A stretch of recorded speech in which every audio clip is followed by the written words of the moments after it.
Good evening friends, welcome back all of you. आप सबों का एक बार फिर से स्वागत है साइंस के इस महत्वपूर्ण एरिया में।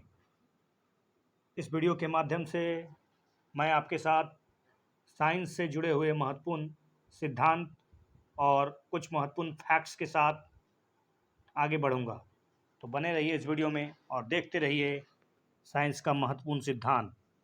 साइंस के महत्वपूर्ण सिद्धांत में आज डिस्कस होगा सबसे पहले आर्किमिडीज का सिद्धांत। क्या है यह आर्किमिडीज का सिद्धांत, आप चित्र से भी समझ सकते हैं। इसके अलावा इस लेक्चर के माध्यम से आप समझिए। जैसे कि आप जानते हैं कि जब आप कुएं से पानी से भरी बाल्टी को खींचते हैं तो उस समय जब तक बाल्टी पानी के अंदर रहती है तब तक हल्की लगती है, लेकिन जैसे वो पानी से बाहर आती है भारी लगने लगती है। आखिर क्यों?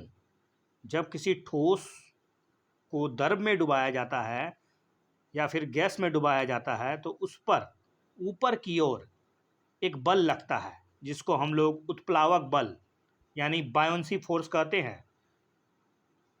इस बल के कारण ही ठोस का द्रव में आभासी भार या उसके वास्तविक भार कम सा लगता है।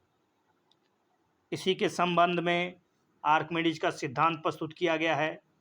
उसमें कहा गया है कि जब कोई वस्तु द्रव में आंशिक या पूर्णतः डुबा दी जाए या तैरती है तो वस्तु का कुल भार वस्तु के डूबे हुए भाग द्वारा हटाए गए द्रव के भार के बराबर होता है। जैसे कि आप देखे होंगे कि नदी की अपेक्षा समुद्र में तैरना बहुत आसान होता है। इसका कारण सिंपल सा है कि समुद्र के पानी का डेंसिटी यानी घनत्व नदी के पानी की अपेक्षा अधिक होता है।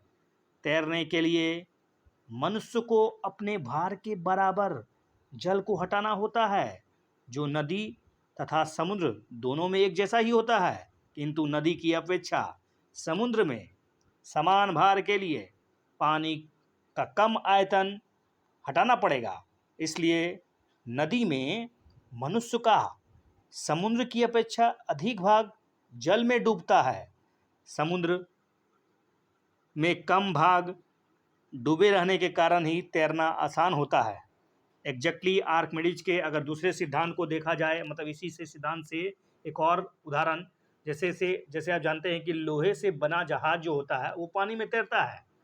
लोहे का टुकड़ा हो या सुई जो है वो भी पानी में डूब जाती है, किंतु लोहे का बना जहाज तैर रहा है। कारण क्या है? सिंपल सा कारण है कि लोहे का डेंसिटी पानी के घनत्व की अपेक्षा बहुत अधिक होता है।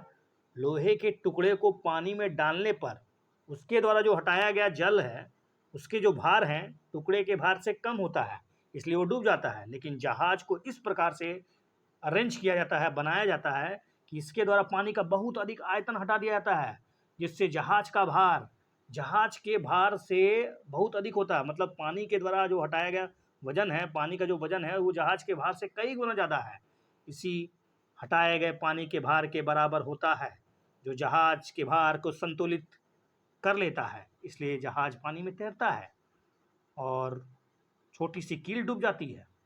आपने देखा होगा बड़े बड़े बर्फ़ के शिलाखंड आसानी से पानी में तैरते हैं। बर्फ़ का डेंसिटी जानते हैं और समुद्र के पानी का डेंसिटी, दोनों का डेंसिटी में काफ़ी डिफरेंस होता है। हिमखंड समुद्र के पानी में इसलिए तैरता है क्योंकि इसका 1/9 भाग पानी के बाहर और 8/9 भाग पानी के अंदर रहता है।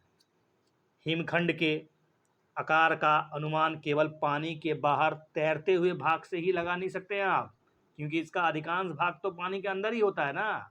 अतः जहाज़ों को इन हिमखंडों से सावधान रहना चाहिए, अन्यथा वही हाल होगा जो टाइटैनिक का हुआ था 1912 में।